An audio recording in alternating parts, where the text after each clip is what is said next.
Hey, this is Matt Boldy, and you're listening to Locked On Wild. You're Locked On Wild, your daily podcast on the Minnesota Wild. Part of the Locked On Podcast Network, your team every day.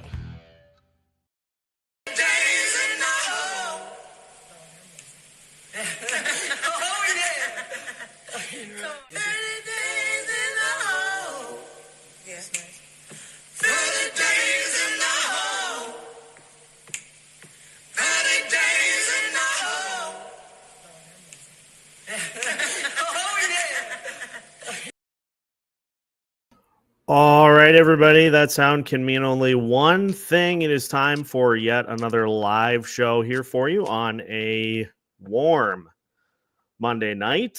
Seth Topal here, and let's get you to the man that needs no introduction. Good evening, Denny.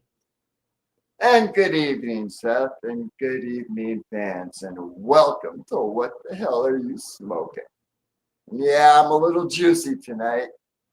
I feel good. I have to start off right away by apologizing. As you know, I have dementia. And a couple weeks ago, I completely forgot I had a show. Things were getting really bad. And I sat on my couch looking at the Hansons poster, and it came to me that I had a hockey show. I mean, we're talking, I had no clue. That's how weird this stuff is. Went to see the doctor, and whatever they're doing, it's helping because I can now carry on a civil conversation again, and I'm ready to rock and roll. Tonight's show is Minnesota Wild in Crisis. The whole show is really about that. And I would like your thoughts, of course, on the position the Wild are in. And I can tell you this, after watching and reading, I probably read 1,000 comments. And looking at all the hockey shows and all the hockey pundits and the fans, everybody's in complete agreement. Nobody wants to trade Rossi, but yet he's getting traded. And I think everybody is scared of what's coming up and what Billy's going to do. And that's what we're going to talk about tonight, because you know what? We really are in a crisis mode. So many things depend on what Billy's going to do and his construction of the team. And that's what we're going to talk about tonight. My evaluation of Hines in the playoffs with Vegas. Well, let me tell you this. I'm not going to gain brownie points from the Wild. It's that serious. I just don't understand what Hines did. And we're going to talk about that. But first, I want to address a couple of things. I fired my AI guy today because what he just told me is not good enough to finish the project. So if anybody knows somebody who's good in AI, please leave a comment so that I can reach out to them. What I'm looking for is I want to have the Hanson brothers replace the Wild players, and I want to have the Indian Chiefs from the Slapshot guys will be the opponent. That way I don't have to worry about copyright situations with the NHL. If the Hanson brothers are the team, I don't think we're going to have a problem. Because I want to explain to you the game within the game. What I mean by that, I'm going to teach you what a 2-1-2 is, a 1-3-1, a 2-2-1, a 2-3, and show you the modifications that have, hockey evolves. I originally thought that Jacques Lemaire created the 1-3-1 trap, and that's not true. Actually, the Toronto Marlies in the 1950s designed the 1-3-1. And I really want to get into it. And what I want to do is be able to show how each player goes, what they're supposed to do, what it's designed to educate you, to help you understand the little things, the game within the game. And that's my goal. So if you know anybody, leave me a comment because I can't find anybody to do it, what I want. So that's the holdup. All right, moving on. Let's see. Where do you want to start first, Seth? Whatever you want to dive into first is perfectly fine with me. I mean, there's a lot to get to tonight. Yeah, there is. All right. Well, I'm going to start with the evaluation of Hines in his coaching against Vegas. And I have a lot of questions, and I would like to know how he got to the conclusions he did. And I'm going to start right out. As you know, he demoted Rossi to the fourth line, even though he said it wasn't a demotion. How else can you look at it but a demotion? Playing Rossi 10, 11 minutes a game, he's our fourth best player. And he forgets if it wasn't for Rossi, we wouldn't have made the playoffs. But yet he still demotes him. And I can understand him saying that he wanted to add depth to the fourth line. Well, for the other 10 minutes that he didn't play, he should have been doubling them up on the second line, take Goudreau down, and let him play 10 minutes on the second line with Hartman and Gustav Nyquist.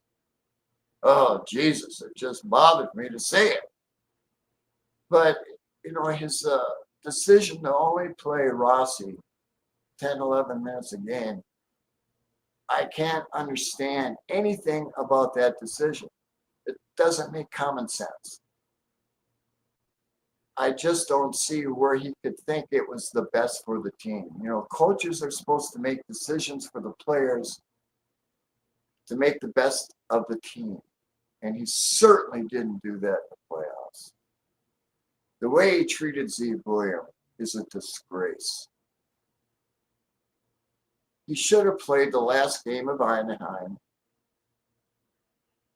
He's a rookie out of school. In his first game, the biggest thing for any kid coming out of college is learning the speed of the game at the NHL.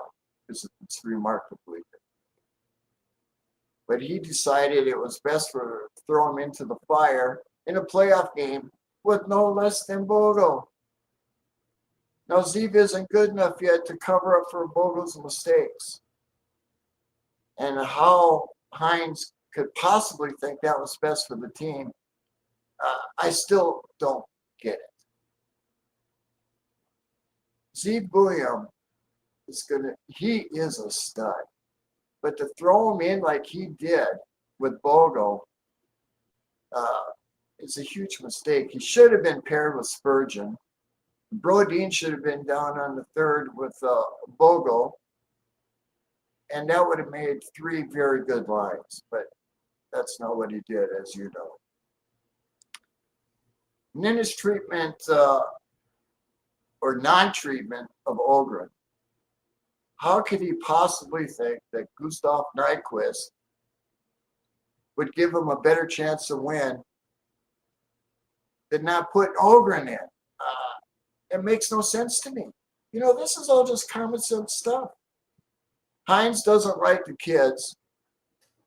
And, when they call them up, when they call the kids up from Iowa to play with us, well, what do they do here? They sit on the bench. They don't get to play. That has to stop. We have a lot of kids coming in. 5 that I can think of off the top of my head.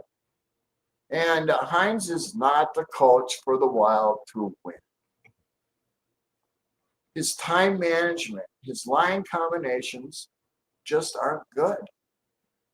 When you're playing the fourth line 7, 8 minutes, not only is it a detriment to the team, but it's a detriment to the players. And I don't know how he thinks it's better playing anybody 7-8 minutes a game to help the team. It doesn't work that way. And now I use Dallas as a comparison. Their fourth line plays 13, 14 minutes a game, which is how it's supposed to be done. Because then the coach will take a player from one line, stick them on another line, and look for advantages. That's what coaching is about in the NHL, is looking for advantages.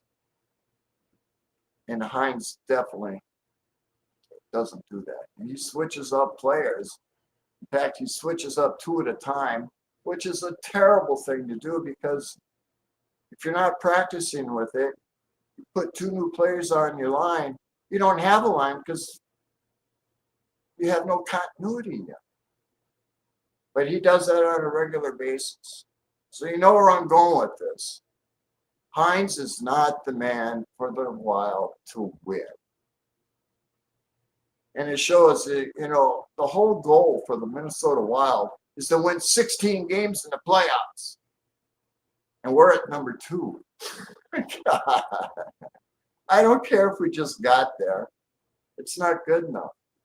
We need changes. Because, we got 5 kids waiting at the front door to play. And I doubt we'll get to see him but Wallstead and Huron. And that's a huge mistake, in my opinion. He's got to lighten up or he's got to move aside. Billy's got to do something. I was talking to Seth earlier before the show. And you look at the Iowa Wild. They didn't make the playoffs again. And you know how hard it is not to make the playoffs in the AHL? 26 teams make the playoffs. And 2 years in a row we haven't made the playoffs. And yeah, I know a lot of players got sent up and the injuries and all that stuff. But when you look at the players themselves, McLean's job is to coach them up and to teach them. I don't see any of that. And that's a huge problem. McLean has to go. He's not doing the job. And, Billy even referred to he's made some rookie mistakes. And no, that doesn't cut it. Not for your top farm club.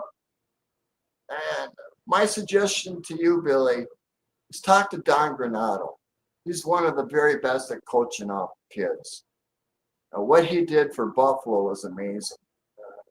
Things didn't work out, but Buffalo was such a shipwreck to begin with. But what he did was amazing. And I really would hope that you would think about Don Granato because he would be excellent for the Iowa Wild. And that gets me to Hines and his, oh, Jesus. I don't even know what to say about it. I'm so disappointed. I don't understand what he did for any of his coaching decisions in the series. Putting Rossi down the 4th line, not playing Zeev at all, not playing Ogren at all, keeping Nyquist on the 2nd line and Mojo on the 2nd line for the most part, and inserting Goudreau at center. Well, what did that get us? 0 points. 0. Not even an assist. Goudreau's a good player, but he's not a top 6 player. At best, he's a 3rd line. Probably 3rd line is probably his best line right now. Nyquist should not be playing, period. He's done. He's had a great career. And to stick him up on the 2nd line, well, he cost us the one game, and I don't care what people say. He cost us the game. And he didn't do anything the entire series. And why they had him on the 2nd line? Just more poor management and coaching. And that's my case for Hines. I mean, I don't see anything good coming from this. We have so many kids waiting to play. And when they get called up here, all they do is sit on the bench. That's got to change. The kids got to play. And that's all I got to say about that subject. You got any thoughts, Seth? I mean, I talked about it in today's episode. Building your roster is much like keeping maintenance over a car. Like, you're not going to replace every single piece at once. You got to keep an eye on things. If you have tires that are starting to wear down, you shop around. And the shop around metaphor that I made was supposed to line up with the draft, because you do your homework, you look and see what's out there before you make a decision, and you go with what you think is the best fit for you and your car. If you just allow old parts to continue to run without doing anything about them, guess what? Car's going to break down. And then you're going to have to buy a whole new car, and it's going to take you a ton of money to do that. It's going to take you a ton of time to do that, aka having to start from scratch. I hear you. So, I like it. And as far as like, I know I've been a pretty adamant John Hines supporter over the last year plus. He lost me in the series. Like, Gustav Nyquist was offering you nothing. Exactly. I was told he played good defense. Jury's out on What? that. But the point being is that he just continued to come up with reasons to keep non-performing players in the lineup as opposed to taking a risk. And the moment that Zeev Buium did something that wasn't even really his fault, I mean, it was like it was a bang play. Like, you high stick Mark Stone, bang play. And the Wild came within 4 seconds of killing off that entire double minor. And I bet you if the Wilds kill off that penalty, then again, maybe not. I don't know. Maybe I'm just trying to kind of backtrack and being weak and not just committing to an opinion. I feel like if the Wild would have killed off that penalty, that we're not even having this conversation. But because he did, and because it led to a goal, then he got blamed for the problem. Does that make sense? Yes, it does. And that's Hines' fault. And maybe I'm giving John Hines too much credit. Maybe committing the penalty would have been enough to pull Zeev out of the lineup anyway. Well, I don't see it that way. You'd like to think that if a player commits a penalty, you say, hey, that's okay. Go out there the next. You know what good coaches say? You know what is a phrase that good coaches say time and time again? Next play, next shift, next at bat, next possession.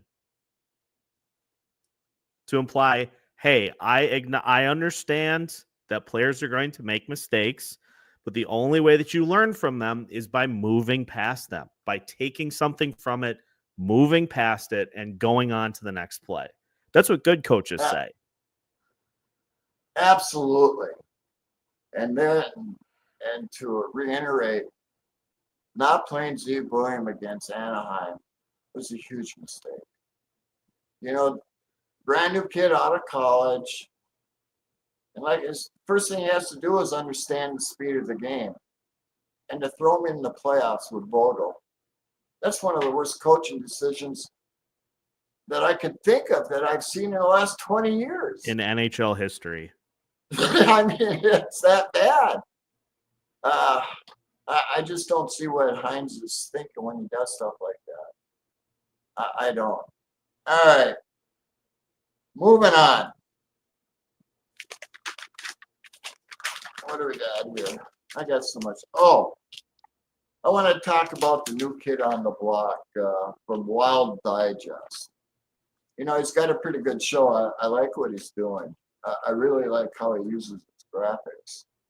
But I have a question for you. What made you come to the conclusion that keeping the coaches in Iowa is a good thing? I would really like to know how you came up with that. And I'm sure my fans and Seth's fans want to know too, because you got a good thing going, but I would like to know what possesses you to think that keeping the coaches in Iowa is the right thing. Because I can tell you, I'll bet you 90% of people don't agree with you. And I'm absolutely one of them. It's higher than that. It's higher than that. My big thing with Iowa is, look, if you're gonna be a bad team, if you're gonna be a young team that is inexperienced, be good at something. Be good at one thing. Like it's one thing to have the season that the Wild had, that Iowa had last year. Let's say from last year to this year, you turn into a pretty good offensive team, but you can't defend. You don't have good goaltending. That's one thing. But Iowa got worse from last year to this year in every single statistical category. There you go. With the exception of where they ranked in the standings, because they ended up with 2 points in the standings higher. Oh boy. Hold on for 1 second. I got to grab my beer. I forgot my beer. Can you believe it? Hold on 1 second.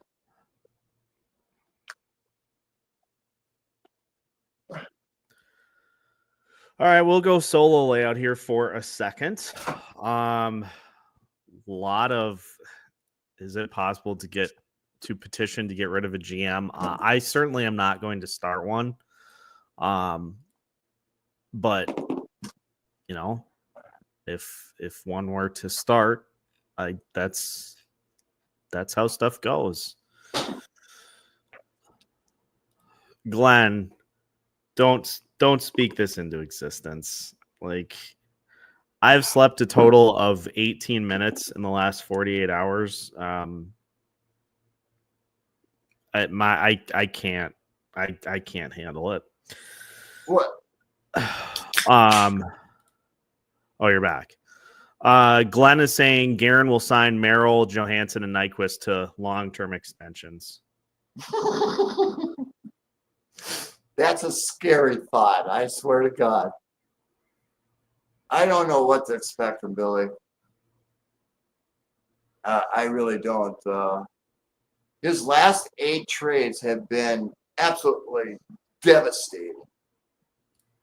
Gustav Nyquist trade, I think, is the worst in the Wild history. And it takes a lot to say that, but I can't think of one that's worse. You know, a lot of people think the Victor Rask, Nino Niederreiter was really bad, and it was. But it doesn't come close to the Gustav deal. A second-round pick. You know what? I'm thinking about this. Do you think they even scouted him when they signed him? So here's the thing on that. From Russo put this in an article, and he said that there was acknowledgement that Nyquist had lost a step, but it was overlooked. Really? Yep. So they didn't even scout him. No, they knew. Oh, they knew.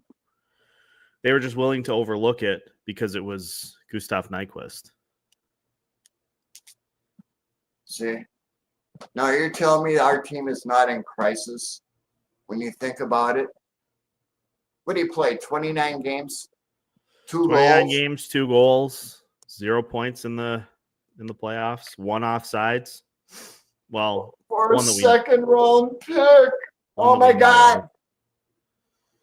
What did Florida get for their second-round pick or their second-round deal? A guy I've never heard of before, Brad Marchand. Oh, yeah, Brad Marchand. And for a second round. Yeah. And he just scored the game-winning goal. Imagine that. second round, and we get Gustav Nyquist. Oh my God. Can you not tell me that the Wild are not in crisis? Just thinking about that one? You know what? I really am worried. I'm scared as hell of what Bill's going to do next. If he signs any of those players, though, there's only one thing that we can do as fans, and that's not attend the games. Because it's all about the money in the end for the owner. And if people aren't going to the game, then he's going to make a decision to change it up. I don't see it happening soon, but you know what? I'm really worried about the Wild and what Bill is going to do. Which brings me to Brock Nelson and Brock Bozer. Now, I told you 10 months ago, or no, not 10 months ago, what was it? 5 months ago, when I brought up Brock Nelson as a trade possibility. Yeah, it was before the it was well before the trade deadline. Yeah, I was picking the players that I thought would fit best. Brock Nelson, Granlund, and who was the third guy from the Islanders? What's his name? Palmieri. Yes, Palmieri.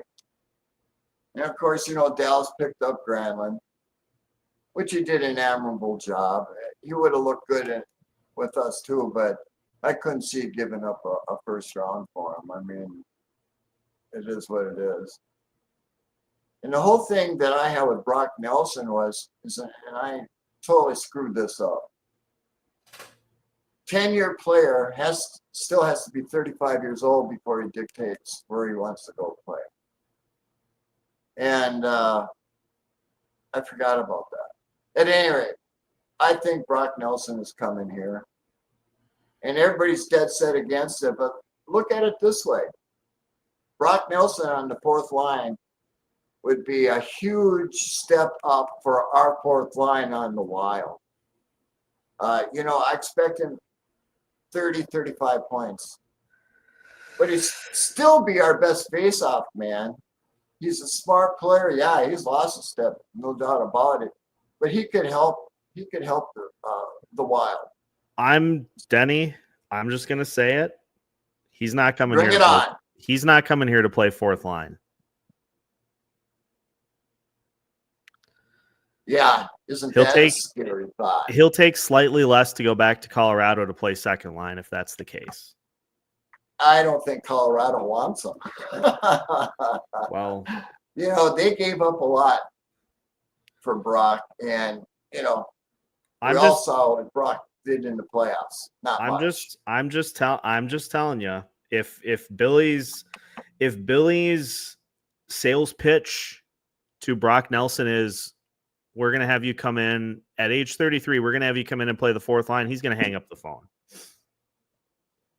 Well, knowing Billy, you'll probably stick him in the second line. I mean, that's and that's where Billy's the concern. MO. That's where the concern comes in. That's where the concern comes in, is having him play a first or a second line role at his age and lack of foot speed. That's where I'm at with it. Is that not a crisis too? I mean, think about it. I just I'm getting sick in my stomach thinking about it. And for Brock Bozer, now you know what? He's got a hell of a shot. You can expect 50 points a year from him. You would make our power play much better with his shot. And the only thing he really lacks is his two-way game. He doesn't put out enough, in my opinion, with the two-way game. He's a little soft. But I think playing in front of family and friends, you're going to see the best from Bozer. You can expect 50 points, and he's be a hell of an upgrade over Mojo. I don't think there's any disagreement there. I mean, come on. A corpse that can breathe would be an upgrade over Marcus Johansson at this point. Yeah, I mean, I wasn't able to verify it, but the rumor has it that him and Billy were seen golfing at Legends Golf Course, playing golf. And if that's the case, then they're talking about a contract. And being as a Minnesota boy, I think he'll be a lot more diligent on the 2-week game because he wants to play well with family and friends in his hometown. It only makes sense. I don't know what you guys think about it. Leave me some comments. Tell me what you think. I mean, that's what this show is about, interaction. Let's go to this one from Jay, and then I've got some that we'll circle back to when we get to that point. Okay. Jay says, I don't think we need another winger. We have the kids. Give them a year or two with this core, and the team will be the version that we want. I actually agree with this. I think the more pressing top 6 issue for this Minnesota Wild team is a center, especially if you're getting rid of Marco Rossi, and that's where Sam Bennett comes into play for me. Right. So here, let me give my pitch. So Sam Bennett obviously is a guy who has come on, as you mentioned. Excuse me 1 second. I'll be right back. Okay. Oh, shit. I will hold that thought. Brock has an average of 20 goals per season, same as Rossi. Rossi had more goals and points this season than Brock. It's interesting, and this is kind of a I'm kind of burying the lead here, but I am going to look at a formula that JFresh, for those of you that dive into stats a lot, JFresh has come up with a formula that tracks the amount of movement that players have throughout the course of a game. Okay. And Denny's back. Okay. So tomorrow's episode is looking at the players that moved around and quote unquote did the most and the players that did the least on the Minnesota Wild roster this year. Okay. We need, and this is, I don't want to make myself sound dumb for saying it this way. The Wild need players that do things when they're on the ice. And that sounds super basic, well, duh, of course. But you'll be surprised when I get into the formula for tomorrow's episode. You'll be surprised at the number of players whose main contribution when they're on the ice is waiting for the puck when somebody else has it. Right. We have too many of those types of players, and everybody can see it. You can see it out there on the ice. Mojo's the perfect example. And it's interesting too, one of the ones that kind of stood out to me is Matt Boldy. And I know we get frustrated with Boldy's game. From what the formula said, he's not the fleetest of foot, but he is one of the players that does the most when he's out on the ice. Yep. So I thought that was interesting. But that's tomorrow's episode. We're not here tonight to talk about what's coming on the show tomorrow. That's right. This is the one that everybody tunes in for throughout the week. So let's get back to the action. Okay. What was I saying? Sam Bennett? Oh yeah. Yes. Sam Bennett is, Billy always talks about cloning Joel Eriksson Ek. If we had a lab where we could clone Joel Eriksson Ek and put another one of him in our top 6, we'd be just fine. Enter Sam Bennett. It took him a while to get going, much like Joel Eriksson Ek. He's a physical pain in the ass center that has good defensive metrics, has much better offensive metrics than Joel Eriksson Ek has, and is more of a mobile center than a stay in front of the net center that Joel Eriksson Ek is. And Yeah, I feel like that would be a good compliment to what Kirill Kaprizov brings to the table, assuming that you put Bennett as your top center, because Bennett moves around, makes things happen, makes plays happen, but isn't fixated in one spot. And what is our biggest complaint to the Minnesota Wild offense? It gets stale. It's a lot more than that. Oh, which brings me to the polls. And I have to say, I'm sorry, folks. I screwed up big time. When I was telling Seth about the polls and what I wanted to do, I had Tage Thompson with Peterka from Buffalo. And my offer was Rossi, Ogren, Hunter Haight, Lambos, a first and a second for Tage Thompson and Peterka. And I was reading it to Seth when he was writing up, and I forgot to tell him. And I'm sorry, folks. I screwed that. And that was the only one for that offer. Everybody else was different. And that's what we're going to talk about now. Sid the Kid. A lot of you are passing on Sid, but let me enlighten you on a few things here. Even at his age, he would be the second best player in our team. And if everybody thinks he's being washed up, McKinnon is trying so hard to get him in Colorado. There's a reason for that. And if you watch him play in the series for Canada, he has the best eye-to-hand coordination I've ever seen, ever.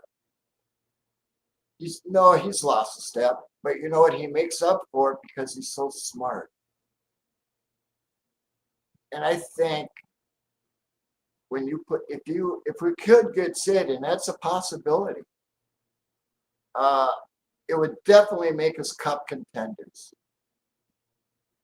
Simply because he's so good, even at his age. The question is, what would you have to give up to get him? Now, Billy has an in with Pittsburgh, as we all know.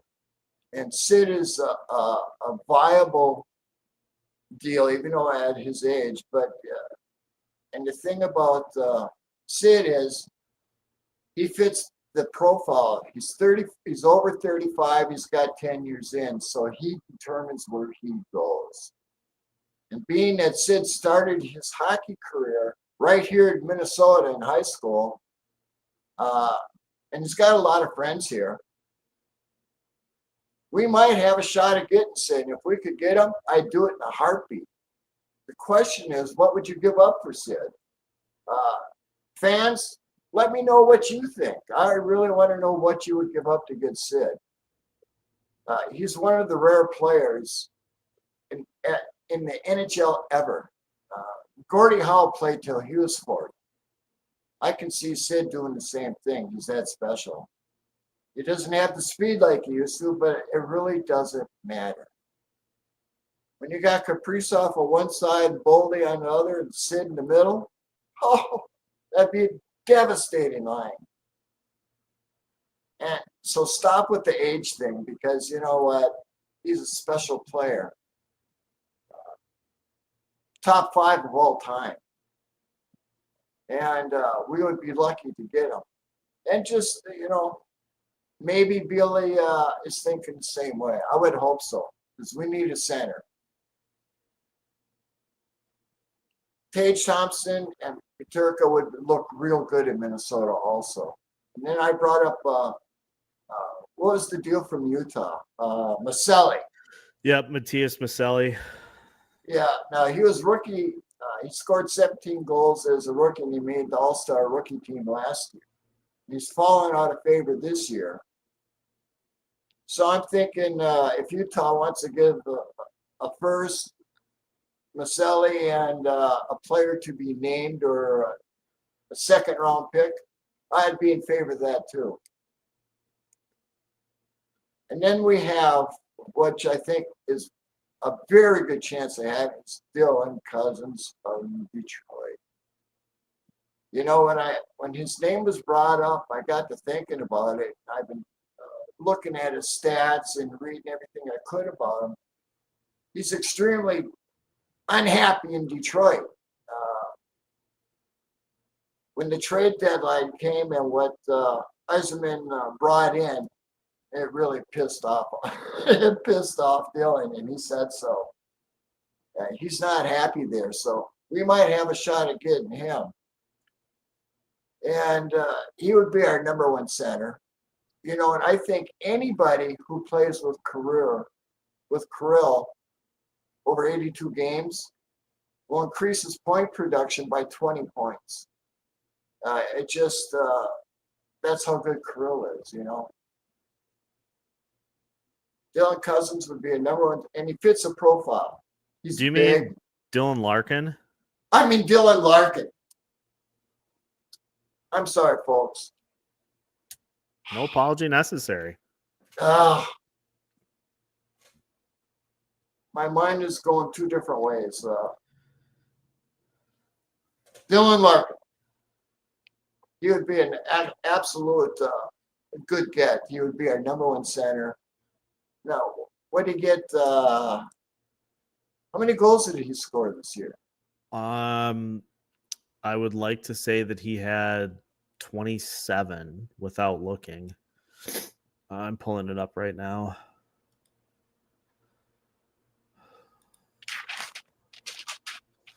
He had 30. 30.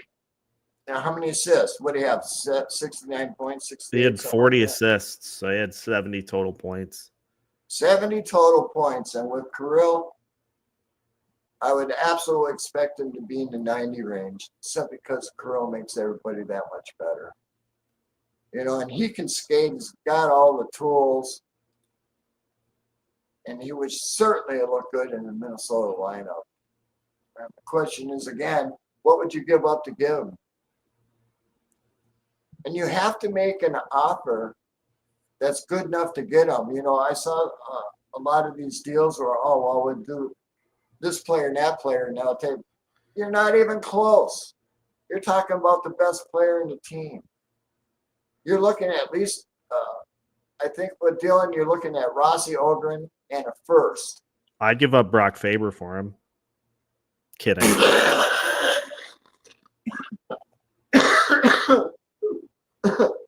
Excuse me. Oh my God. Now, Dylan could be a real possibility too. And I don't know. What are you guys' thoughts on it? What would you give up to get Dylan? Larkin's a good player, and he fits Billy's profile. He's big. Ron says trade Billy for Sid straight up. Yeah. Come on, I want some honest. Give me your thoughts. What would you give up to get Sid or Dylan? I mean, these are real possibilities, and either one would look really good. Rossi and a pick for Sidney Crosby. Rossi and a pick. You think Pittsburgh would take that? Well, Denny, people aren't putting together trade proposals is not the easiest thing. I'm not even good at it. True. You got to look at it from Pittsburgh's side. I put one together a couple of years ago with the New Jersey Devils, and there were like 10 people that said that I am an embarrassment to the network. Oh, well, something for you fans to think about. I would like to know what would you give up? And we'll talk about it on the next show, everybody that makes a comment on, unless you're going live now with it. You got anybody,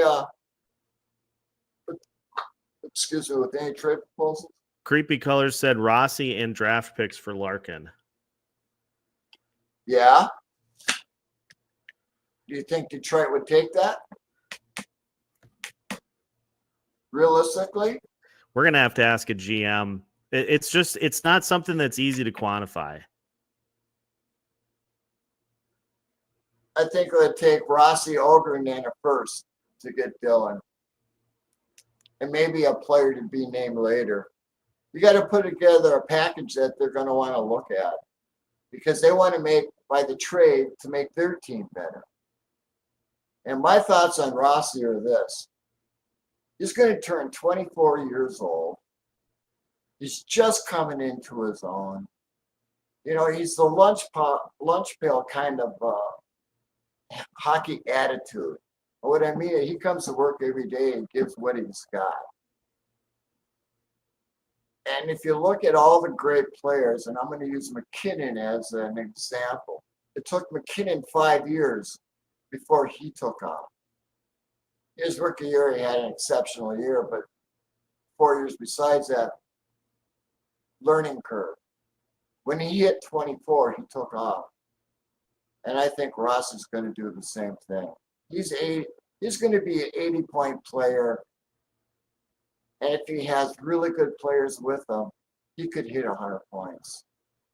I don't expect it next year. Sometime in his career, he's going to be a 100-point player.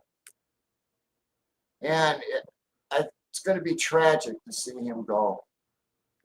But I think Billy's heart set on moving Rossi, which, because he's asking for the money. Now, for, what was it, BFM Sports? Yeah. Can you put that up?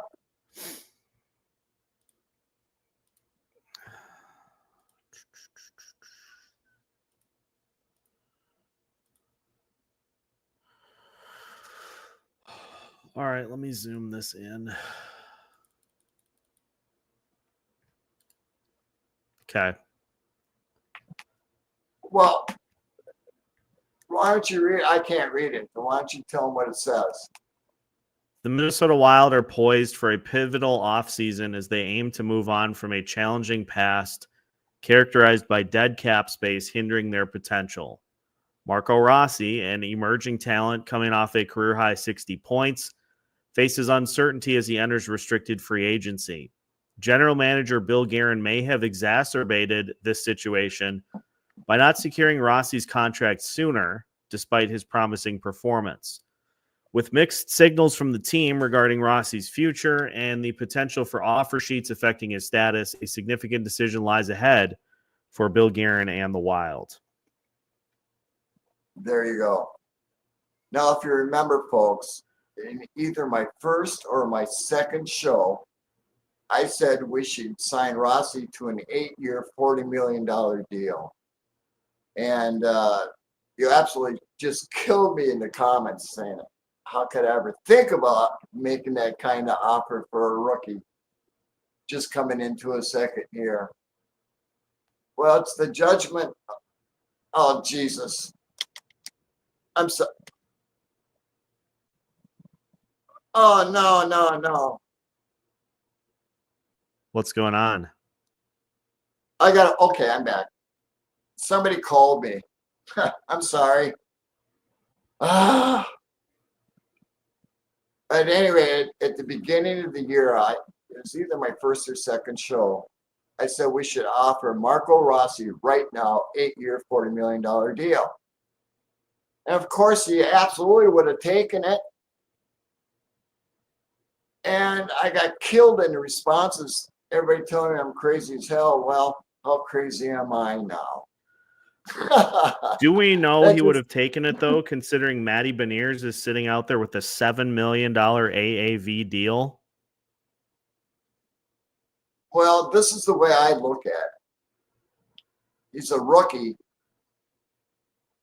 He's offered 8 years, $40 million, and he hasn't proven anything yet. Neither has Beniers. I don't know if, I guess in some ways it's a fair example. I'm just trying to play devil's advocate here for the sake of conversation. That's all. Oh, I know you are. You can take down the graphic. There we go. I just think, and if you had to go to 45 or 50 million, so what? Marco Rossi is going to be a very good player in this league. And he's not good enough to make players around him better, but he's good enough to be an exceptional talent. And the better the players are with him, the better he's going to be, not the other way around. You know, there are very few Capri Suns. But that just kind of shows you, everybody said I was crazy at the beginning for bringing that up. Well, I bet they wish they did that then instead of looking at what they're doing now. You know, Billy hasn't said one way or another what he's offering for money for years. He's said nothing. Oh, Jesus. Sorry. I know I got my tablet broke, so I got to use my phone for this. I'm sorry. It's fine. Won't happen again. It just, to me, it gives validity to what I'm telling you. A lot of things I say, people think I'm crazy, but they have a happening of coming true.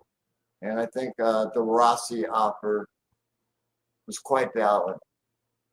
And now teams are lining up to get Rossi. I mean, every team's going to take a shot at him. Only Billy doesn't like Rossi. Everybody else does. So do you think the Wild are not in crisis yet? Are you kidding me? Trading Rossi is going to be a huge mistake. That's going to bite us in the butt. I'm telling you right now. Yeah, it just makes me sick to the stomach to think about it, but we all know it's happening, which is too bad. And that's why Billy has to step aside, and that's why Hines has to go. We aren't going to get anywhere with the construction of the team the way it is now. And I'm really worried about what Billy's going to do. Honest to God. You know, you might be right. They may re-sign Mojo. And that would be the biggest mistake, too, because the only time he played is the end of the season when he's playing for a contract. Last year, he did absolutely nothing. This year, he did absolutely nothing. What do you have, 36 total points for the year? If they resign any of those impending free agents, I'm going to disappear off the map faster than you can say Bill Guerin needs to go. Oh. Well, I just hope the owner, Craig Leopold, please listen to what I'm telling you.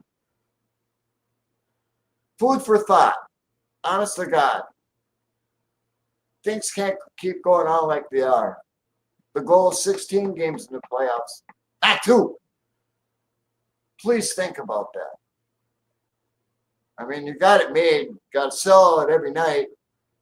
The fans deserve better. And it's up to you to make the change. That's all I got to say about that, because I get sick to my stomach thinking about what Billy's going to do. I mean, I hope he does something right, but I don't think so. Well, we'll find out soon enough. But I think Nelson Bozer's coming. And they're going to play Yarf because they're going to have to, otherwise he'll go back to Russia. That won't look good. Wallsted's in. Jurasek's in. Williams in. We're going to have a hell of a defense. And if Billy just makes one right move, we could be a cup contender for real. Whether it's Dylan or Sid or Tage, we need a front line center, because Eriksson Ek, as good as he is, he's not a first line center. Ideally, he's a second line center, to be honest. We get a first line center and a winger can shoot the puck and score some goals, we'll have a pretty decent team. Any thoughts? Let's hear some questions or comments. Optics vehemently disagrees with everything you've said tonight. Oh, good. What's he disagree with and why? I just said everything. So I could not disagree more with you. On what? Brock Nelson being a fourth line center, or signing Bozer. In here, What if would you Billy's going to make change? him a fourth line guy, he's just not.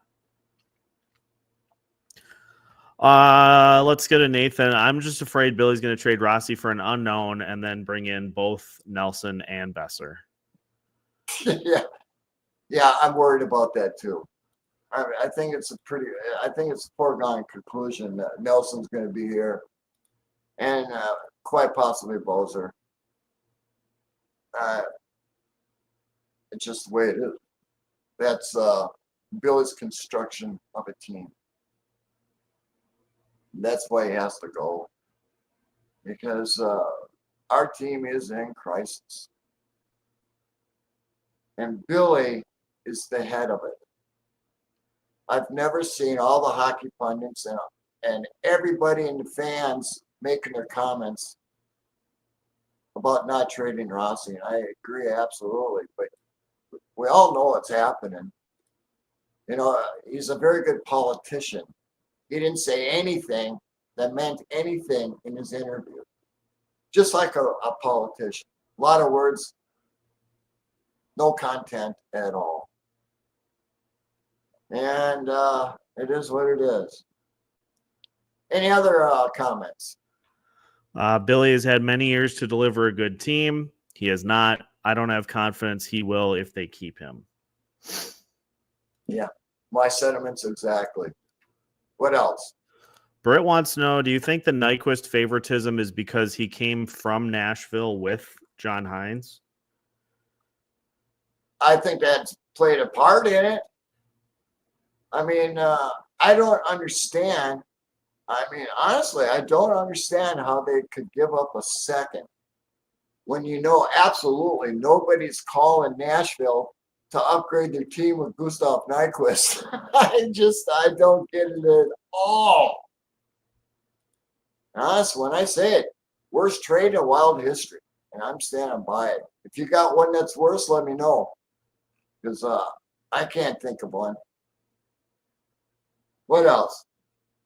Let's see here. Bob says, remember there's only about 7 million available after the new extensions. Who do we get as a top 6 with no money? No, we got more than 7 million. We have realistically probably 10 million after the extensions and signing Kaprizov. We're going to have around 10 left. And we can get a very good player for 10. A very good player.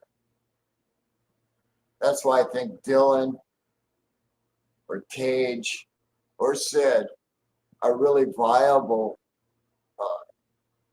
candidates to become a Wild. And out of 3 of them, Tage would be my number 1 pick.